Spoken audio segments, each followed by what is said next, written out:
Oke, kita lanjut ke soal nomor 11.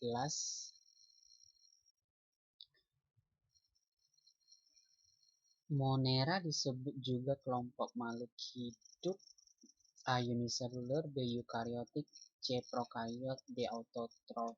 Unicellular dan kalau eukaryotik enggak, soalnya dia prokariot. Kemudian prokariot udah pasti benar, autotrof enggak, dia nggak bisa buat makanan sendiri. Tapi ini unicellular, kayaknya ini harusnya multicellular.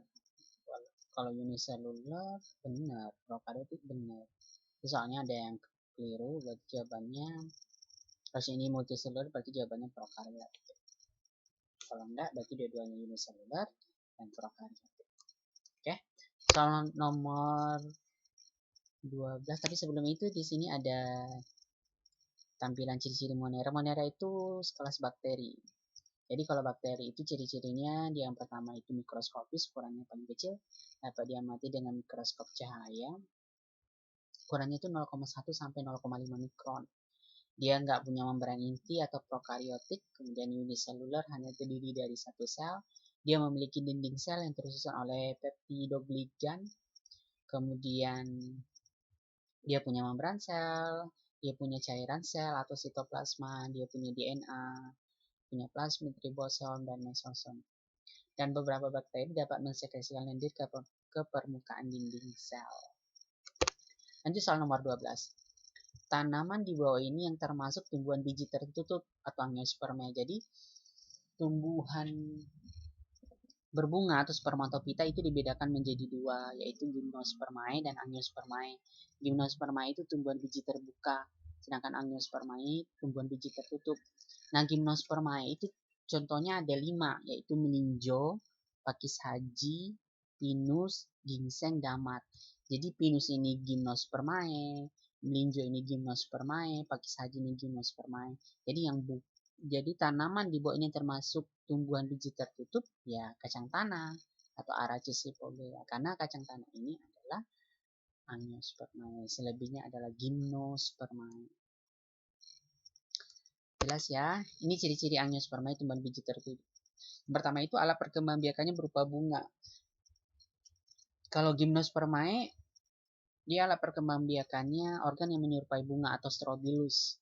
Kemudian yang kedua, organ tubuh, akar, batang, daun sudah dapat dibedakan dengan jelas. Ya, gymnospermae juga demikian.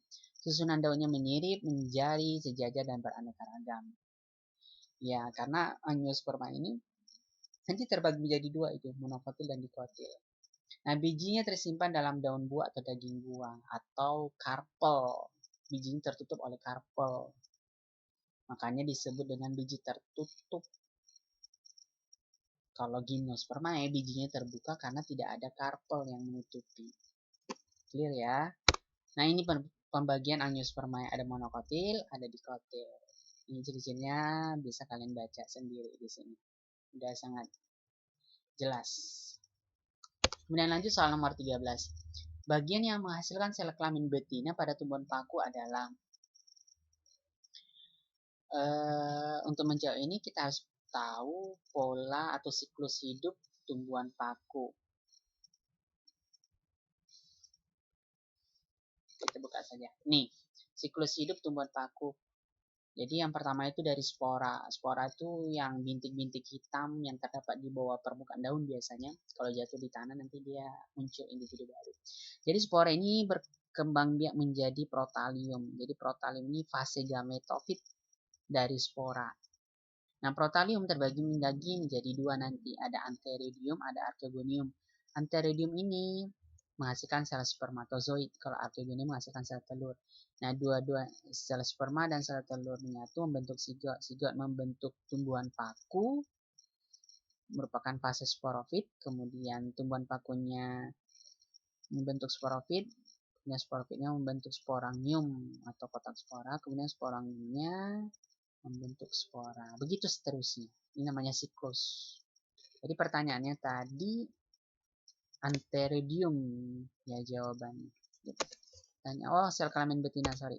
Sel kelamin betina berarti archegonium. Nih, kalau Antheridium ini sel kelamin pria. Kalau Protalium itu pasti gametofit dari spora. Kalau Sporangium ini kotak spora. Soal nomor 14. Berikut ini faktor yang mempengaruhi peningkatan keanekaragaman hayati. Jadi, makhluk hidup semakin banyak, semakin beragam, itu ada beberapa faktor yang mempengaruhi. Kecuali apa? Peleburan gamet, iya dong. Kalau gametnya nggak melebur, nggak menghasilkan individu baru. Reproduksi aseksual, kayak ini bukan deh. Mutasi iya, mutasi gen contohnya, lingkungan iya, faktor luar. Berarti jawabannya yang bukan kecuali ya. Ini kecuali, berarti jawabannya B, reproduksi aseksual. Reproduksi aseksual itu tanpa proses peleburan sel kelamin jantan dan sel kelamin betina. Nah, penyebab keanekaragaman hayati ada dua faktor, yaitu faktor genetik dan faktor lingkungan. Pada reproduksi seksual terjadi peleburan sifat parental dan menghasilkan keturunan secara genetik unik dan bervariasi. Sedangkan reproduksi seksual melibatkan satu orang tua dan menghasilkan keturunan secara genetik identik satu sama lain dengan orang tua. Jadi, tadi kan pertanyaannya beragam. Sementara kalau aseksual dia nggak beragam keturunannya, dia sama dengan induk. Kalau yang seksual itu sifatnya beragam, lalu menghasilkan keturunan yang beragam atau bervariasi. Jelas ya. Soal nomor 15. Organel pada sel hewan yang berfungsi mengatur seluruh kegiatan sel. Ini udah sering sih kita keluarkan. Kalau ribosom itu sintesis protein, inti sel itu mengatur seluruh kegiatan sel. This is correct. This is answer. Ini jawabannya. Lisosom mencerna sel yang telah rusak, mitokondria, respirasi sel. Jadi jawabannya inti sel atau nukleus. Soal nomor 16. Jaringan tumbuhan yang aktif membelah adalah, jawabannya adalah meristem. Di meristem itu ada meristem primer, ada meristem sekunder. Nah, kalau epidermis fungsinya sebagai pelindung. Kalau kolenkim ini penguat dan sklerenkim juga penguat.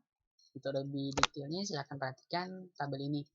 Jadi jaringan tumbuhan ada meristem, ada epidermis, ada parenkim, ada sklerenkim, ada korteks. Ciri-cirinya sudah sangat detail di sini. Dan berhubung tadi yang ditanya adalah mengenai fungsi. Jadi kalau meristem itu tempat fotosintesis, bisa juga. Meristem itu jaringan yang selalu mengalami pembelahan. Kemudian jaringan epidermis melindungi jaringan lain. Kalau parenkim ini menyimpan cadangan makanan, sklerenkim sebagai penguat supaya berdiri kokoh tumbuhan. Kemudian korteks ini menyalurkan hasil dari fotosintesis. Soal nomor 17. Kumpulan populasi hewan dari jenis berbeda yang menempati suatu kawasan. Jawabannya apa? Kumpulan populasi hewan dari jenis yang berbeda. Kalau biosfer ini lapisan alam, ekosistem ini hubungan timbal balik antara makhluk hidup dengan lingkungannya. Kalau communities ini kumpulan dari hewan yang berbeda-beda jenis. Kalau populasi ini kumpulan individu yang sejenis. Berarti jawabannya adalah komunitas. Kumpulan dari berbeda populasi dari satu kawasan tertentu yang berinteraksi dan saling mempengaruhi satu sama lain. Kalau populasi kan sejenis, jadi jawabannya C.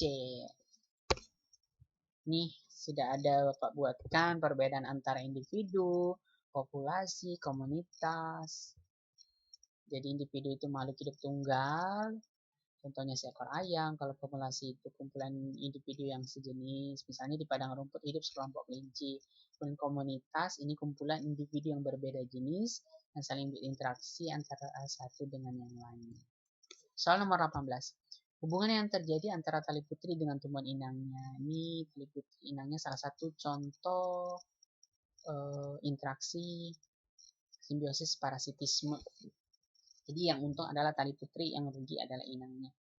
Kalau mutualisme kan dua-duanya untung, komen satu untung, satu tidak dirugikan dan tidak diuntungkan. Kalau subprofitisme ini dia menumpang dengan tumbuhan lain dan juga merugikan.